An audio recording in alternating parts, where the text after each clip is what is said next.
Hello dear friends, मैं राजेश जितवाल स्वागत करता हूं आपका अपने यूट्यूब चैनल जितवाल सुपर एग्रीकल्चर में। आज मैं फिर लेके आया हूं आपके लिए अपने सीड का जो पोर्शन रह गया था। कुछ पोर्शन अपन ने पढ़ लिया था, जैसे सीड की परिभाषा देखी थी, उसकी जो अपने संस्थाएं देख ली थी, उसके गुण के बारे में पढ़ लिया था, उसकी श्रेणियां देख ली थी। नेक्स्ट अपन जो बच गया है टॉपिक उसकी बात करते हैं। तो चलो लेट्स स्टार्ट करते हैं बीज के बारे में, जो चीजें अपने रह गई थी। फर्स्ट अपन जो देख लेते हैं वो देखते हैं। देखो, बीज के अंदर जो अपना टॉपिक रह गया था वो टॉपिक अपना था, तो अपन पहले बात कर लेते हैं पृथक्करण दूरी की। किसे कहते हैं पृथक्करण दूरी? सीधा सा है, याद रखना है कि दो किस्मों के मध्य अनुवांशिक सूत्रता बनाए रखने के लिए रखी जाने वाली दूरी, यानी दो वैरायटियां हैं उनके मध्य में अनुवांशिक सूत्रता बनाए रखेंगे उसके लिए जो दूरी रखी जाती है उसे पृथक्करण दूरी कहते हैं। कुछ क्रॉप्स ऐसी है जिनके लिए पृथक्करण दूरी सीधी सीधी हुई होती है, हमें वो आधार बीज व प्रमाणित बीज के लिए ये दूरी रखी जाती है। तो अपन बात करते हैं कुछ जो अपने क्रॉप्स है उसमें आधार बीज और प्रमाणित बीज के लिए बात कर लेते हैं अपन। इधर आधार बीज और एक जगह बात कर लेते हैं प्रमाणित बीज की। देखो, बात करते हैं फर्स्ट अपन, जैसे कुछ क्रॉप्स बात कर ले अपन गेहूं की, जौ, जई, मूंगफली, सोयाबीन। गेहूं, जौ, जई, मूंगफली, सोयाबीन। अगर बात करें गेहूं की, जौ की, जई की, मूंगफली और सोयाबीन की, जो इनके लिए जो पृथक्करण दूरी रखी जाएगी आधार बीज में और प्रमाणित बीज में, वो रखी जाती है 3 मीटर, और इधर भी रखी जाती है 3 मीटर। कितनी रखी जाती है? 3-3 मीटर रखी जाती है। अगर यही बात करें अपन नेक्स्ट है संकर मक्का।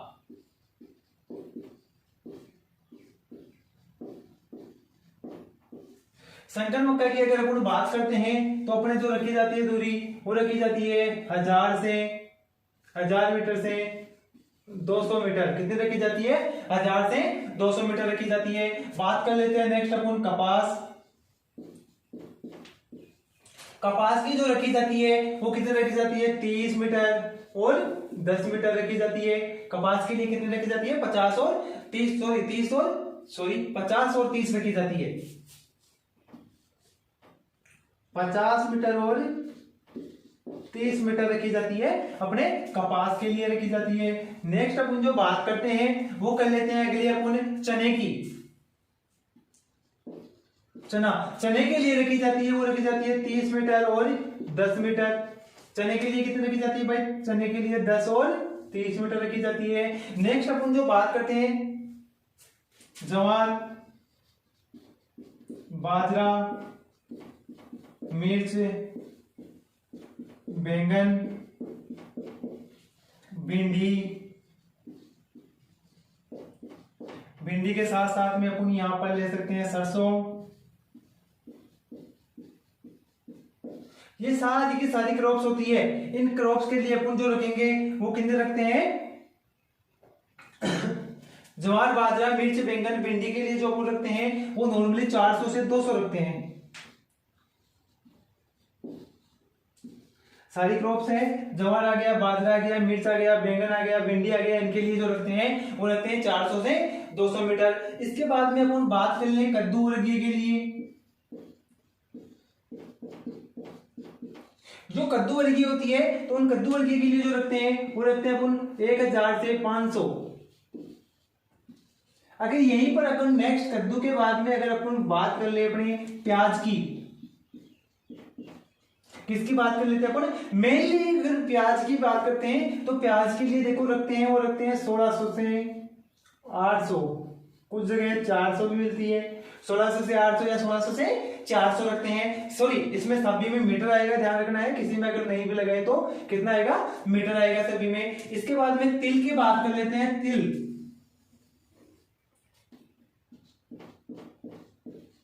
तिल की अगर बात करें तो तिल के लिए जो रखते हैं वो रखते हैं 100 मीटर से लेकर 50 मीटर। कितने रखते हैं? 100 से 50 मीटर रखते हैं। और उड़द व मूंग की बात करें, उड़द व मूंग, नेक्स्ट अपन बात कर लेते हैं उड़द और मूंग की। उड़द में मूंग, अगर उड़द में मूंग की बात करते हैं तो वो रखते हैं 20 और 10 मीटर। तो फ्रेंड्स ये कुछ क्रॉप्स है जिसके अपन को प्रत्यक्षण दूरी दी हुई होती है। पूछ लिया जाता है, सीधा सीधा पूछ लेता है, संकर मक्का के लिए आइसोलेशन आधार बीज हेतु, संकर मक्का के आधार बीज हेतु प्रत्यक्षण दूरी रखते हैं। तो आधार बीज की बात करेंगे तो 100 मीटर रखते हैं। कितने रखते हैं? 100 मीटर। पूछ लिया जाए मिर्च के लिए प्रमाणित बीज की तो 200 मीटर रखते हैं। कितने रखते हैं? 200 मीटर। तो कुछ क्रॉप्स हैं जिनके लिए अपन को फिक्स आइसोलेशन डिस्टेंस दी हुई होती है और कहते कैसे हैं, दो किस्मों के मध्य आनुवंशिक सूत्रता बनाए रखने के लिए रखी जाने वाली दूरी ही क्या कहलाती है? प्रत्यक्षण दूरी कहलाती है। नेक्स्ट अपन जो टॉपिक है उस टॉपिक की बात करते हैं।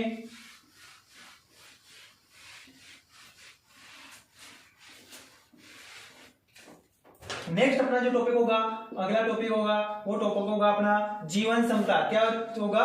जीवन क्षमता। बीज की जो जीवन क्षमता होती है वो कैसे ज्ञात किया जाता है कि बीज जीवित है या मृत है? कौन कौन से रसायनों से ज्ञात किया जाता है? तो चलो अपन बात करते हैं। देखो एक टेस्ट किया जाता है जीवन क्षमता ज्ञात करने के लिए, एक टेस्ट किया जाता है, उसे बोलते हैं टीजेड टेस्ट। क्या बोलते हैं? टीजेड। इसका फुल नाम होता है टेट्राजोलियम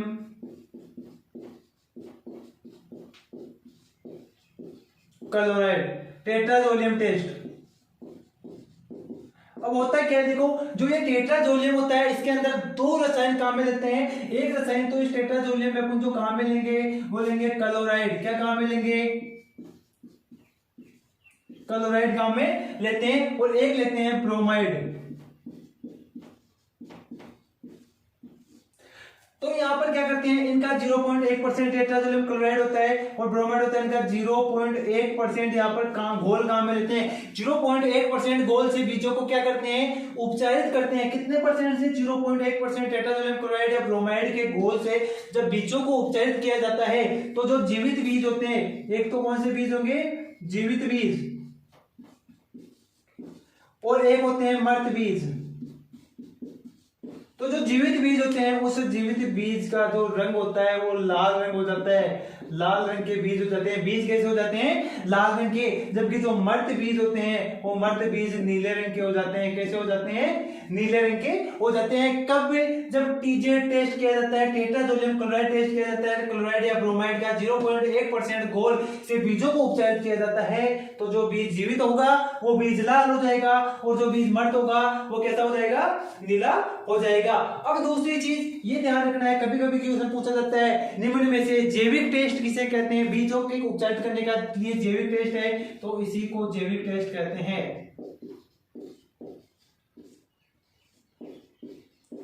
क्या कहते हैं? इसी को जैविक टेस्ट भी कहा जाता है। क्या कहा जाता है? जैविक टेस्ट। एक तो टेट्राजोलियम क्लोराइड और ब्रोमाइड, और सेकंड अपन काम में लेंगे पोटेशियम परमैंगनेट KMnO4। KMnO4 काम में लेते हैं। जब KMnO4 से बीजों को उपचारित किया जाता है तो बीज होता है वो बीज मर्त बीज, तो यहां ध्यान रखना है इससे उपचारित किया तो मर्त जो बीज होता है, मर्त बीज का रंग कलर चेंज हो जाता है। कह सकते हैं कि कलर चेंज, या कह सकते हैं कि रंग बदल जाता है। अगर इस घोल से उपचारित किया जाए और बीज है उसका कलर चेंज हो जाए तो वो बीज कैसा है? मर्त होगा। और यहाँ पर जो बीज मर्त होगा उसका नीला रंग होगा और यहाँ पर जो बीज जीवित होगा उसका बीज कैसा होगा? लाल होगा। तो ये अपन क्या कर सकते हैं, बीज की जीवन क्षमता ज्ञात करने के लिए टेट्राजोलियम क्लोराइड टेस्ट या KMnO4 पोटेशियम परमैंगनेट टेस्ट कर सकते हैं। यहाँ पर क्वेश्चन पूछ लिया जाता है इनमें से गुणवत्ता युक्त कौन सा है? क्लोराइड है, ब्रोमाइड है या KMnO4 है? तो ध्यान रखना ये गुणवत्ता युक्त होता है। ये टेस्ट कैसा होता है? गुणवत्ता युक्त टेस्ट होता है। बहुत ही इंपॉर्टेंट चीज है, गुणवत्ता युक्त टेस्ट होता है। क्या होता है? गुणवत्ता युक्त टेस्ट। और यहाँ पर ये चीज पूछी हुई है भाई, कितना परसेंट घोल काम में लेते हैं? 0.1%। और एक बार पूछा था कि जीवित बीज का रंग कैसा होता है? तो लाल रंग हो जाता है। कैसा? लाल रंग। नेक्स्ट अपन जो बात करते हैं वो लास्ट टॉपिक अपना है वो है बीज की डोरमेंसी, सुषुप्त अवस्था।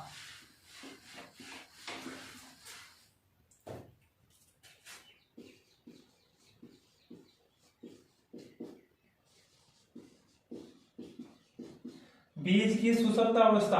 डोरमेंसी कैसे तोड़ जाती है? पहली चीज डोरमेंसी होती क्या है? देखो 12th की किताब में बलकर सुषुप्तावस्था, प्राथमिक, द्वितीयक बहुत ज्यादा दिया हुआ है। बलकर सुषुप्तावस्था में थोड़ा सा अपन को यही ध्यान रखना है, बलकर क्या होती है कि जो खरपतवारों के बीज होते हैं,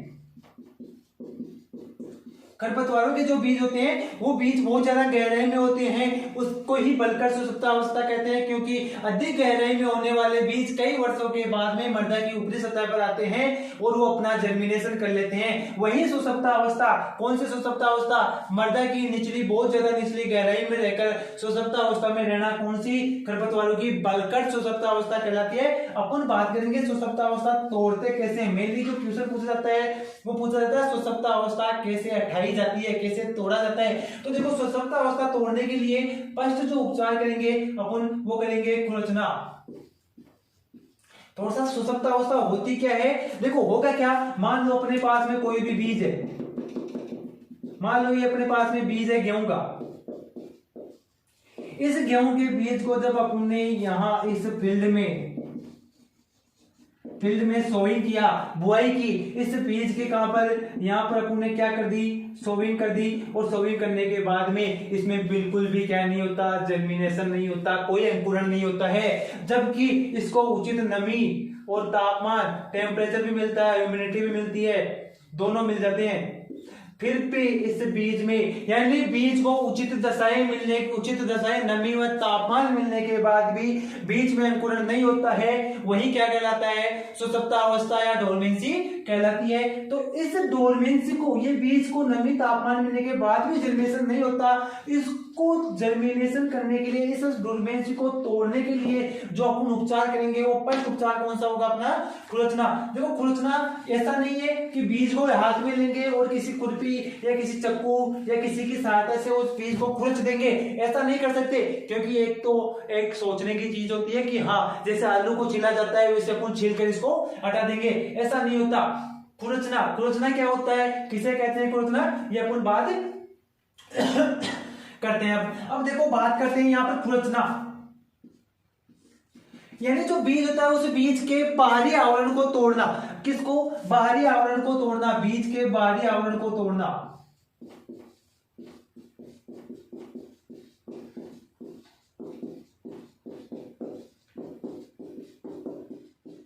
जो बीज होता है अपना, मान लो ये बीज है, इस बीज के जो बाहरी आवरण है, कौन सा आवरण है, बाहरी आवरण है, इस बाहरी आवरण को तोड़ना है। और तोड़ने के लिए अपन यहां पर एक काम में लेंगे, रसायन काम में लेते हैं। इस बीज का जो आवरण है, इस आवरण को तोड़ने के लिए रसायन काम में लेते हैं और उस रसायन का नाम है केमनोफोर। कौन सा रसायन काम में लेते हैं, केमनोफोर। 1 से 3% काम में लेते हैं। कितना परसेंट? 1 से 3% केमनोफोर का रसायन काम में लेते हैं इस बीज की कौन सा, बाहरी आवरण को तोड़ने के लिए केमनोफोर से इसको उपचारित किया जाता है, जिसके कारण से क्या हो जाता है, जो बीज होता है उस बीज का जो ऊपर का आवरण होता है, जो कठोर आवरण होता है वो मुलायम हो जाता है, जिसके कारण क्या होता है, बीज में आसानी से क्या हो जाएगा, अंकुरण हो जाएगा। तो फर्स्ट अपन को ध्यान रखना है खुरचना। यहाँ कुछ चीजें हैं, जैसे एक हार्मोन अपन काम में लेते हैं तो वो GH3, वो हार्मोन भी काम में ले सकते हैं। पूछा जा सकता है सुषुप्तावस्था तोड़ने हेतु किस हार्मोन का प्रयोग किया जाता है, GH3 हार्मोन का।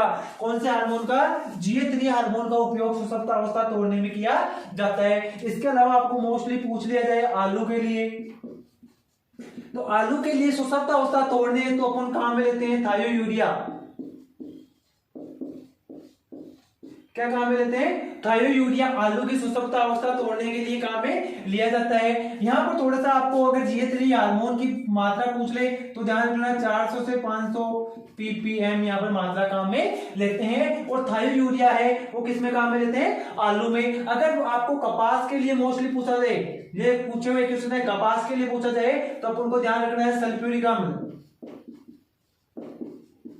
कपास की जो डोरमेंसी तोड़ते हैं वो किससे तोड़ते हैं भाई, सल्फ्यूरिक अम्ल से, आलू की थायोयूरिया से, या फिर रसायन काम में लेते हैं केमनोफोर 1 से 3% और उसके द्वारा बीज के बाहरी आवरण को तोड़ा जाता है। या हार्मोन काम में लेते हैं तो GH3 हार्मोन, जिसकी 400 से 500 ppm मात्रा किसमें काम में ली जाती है, इसकी डोरमेंसी तोड़ने में काम में लिया जाता है। अगर खुरचने के बाद अलावा दूसरा जो उपाय अपन काम में लेंगे वो लेंगे चिलिंग। चिलिंग संस्करण, अपन कहेंगे चिलिंग या चिलिंग का मतलब होता है ठंडा, ठंडा मतलब क्या, कम तापमान पर।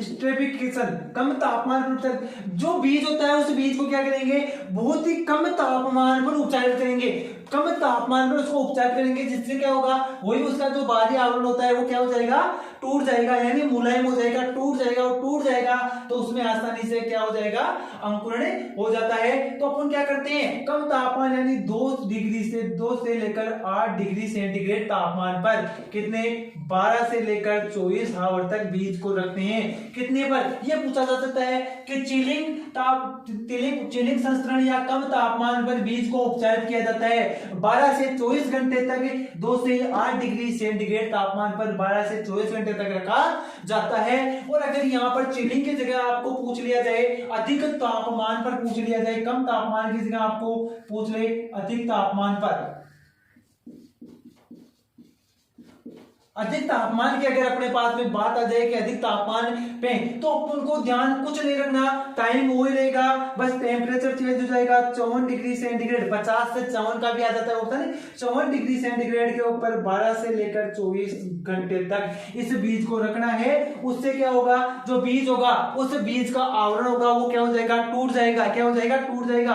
आपने देखा होगा कि जो गंवार होती है, इसको क्या करते हैं, उबालते हैं, तो उनके ऊपर का जो आवरण होता है वो मुलायम होता है, वो हट जाता है।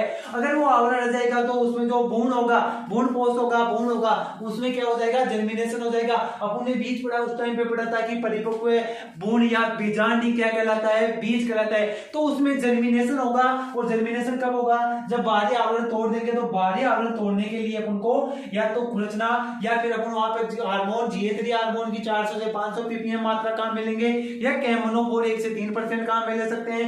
आलू की बात करें तो थायो यूरिया ले सकते हैं। इसके अलावा कपास की बात करें तो अपन वहां पर सल्फ्यूरिक अम्ल कहाँ में ले सकते हैं। अगर कम तापमान पर उपचारित की बात करें तो 12 से 24 घंटे तक 2 से 8 डिग्री सेंटीग्रेड पर रखे सकते हैं। वह अधिक तापमान की बात करें तो 54 डिग्री सेंटीग्रेड पर 12 से 24 घंटे तक रखा जा सकता है। तो ये था अपना बीज। अब देखो बीज में से एक छोटी सी चीज और ध्यान रखनी है अपन को, एक पूछा जाता है अपन इसे, एक आता है सीड इंडेक्स और एक होता है टेस्ट वेट।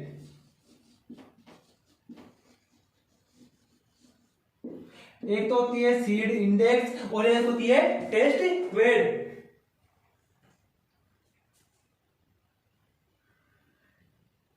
हाँ, सीड इंडेक्स और टेस्ट वेट। सीड इंडेक्स किसे कहेंगे और टेस्ट वेट किसे कहते हैं। तो टेस्ट वेट का मतलब होता है परीक्षण भार। क्या होता है, परीक्षण भार। और इसका मतलब होता है बीज सूचकांक। देखो यहां से क्वेश्चन पूछा है, जो टेस्ट वेट होता है वो टेस्ट वेट तो किसे कहते हैं, 1000 बीजों का भार।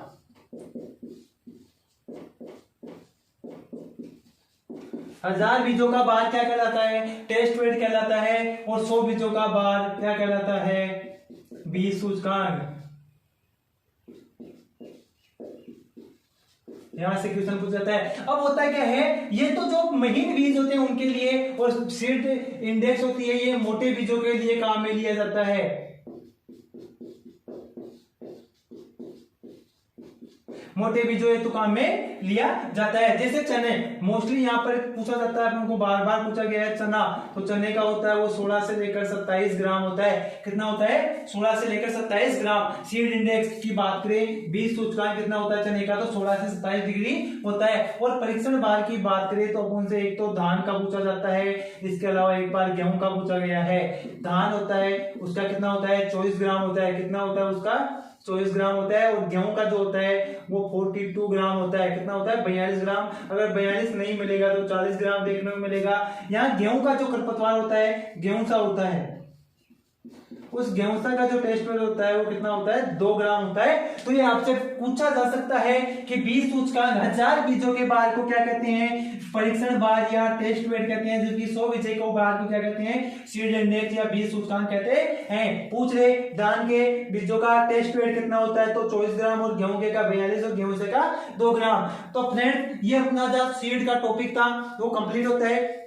अब आपसे सीड में एक क्वेश्चन और पूछा जा सकता है कि जो बीज होता है उस बीज को अंकुरण के लिए, जो बीज होता है उस बीज को अंकुरण के लिए कितनी % नमी की आवश्यकता होती है, ये क्वेश्चन आपसे पूछ सकता है। तो अंकुरण के लिए नमी की बात करते हैं अपन, तो ध्यान रखना अगर बात करें अंकुरण, और अंकुरण के लिए अगर पूछ ले जाए कि बीज को अंकुरण तो होता है जब बीज में जर्मिनेशन होता है, बुआई के बाद में, सोविंग के बाद में उसमें जर्मिनेशन होता है, तो कम से कम 40 से लेकर 60% नमी की बीज को आवश्यकता होती है। कितनी, 40 से लेकर 60% नमी की उसको आवश्यकता होती है। अब अगर बात करें तो अपन भंडारण के समय नमी की, भंडारण के समय है, तो देखो भंडारण के समय जो नमी रखी जाती है वो 6 से लेकर 12% तक बीजों में नमी रखी जाती है। 6 से लेकर 12% तक बीजों में क्या रखी जाती है, नमी रखी जाती है। देखो सीधा सा याद करने के लिए अपन को ध्यान रखना है, खाद्यान्न फसलें, इसके बाद में दलहनी फसलें और उसके बाद में तिलहनी फसलें।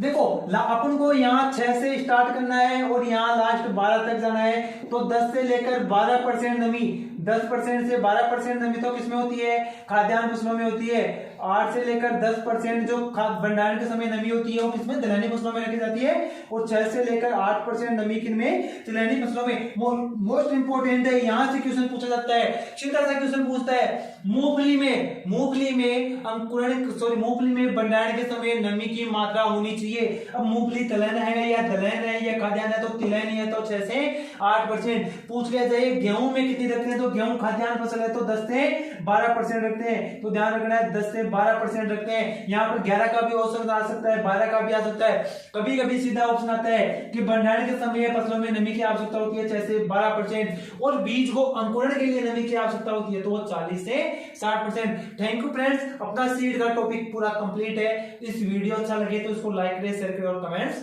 जरूर करें।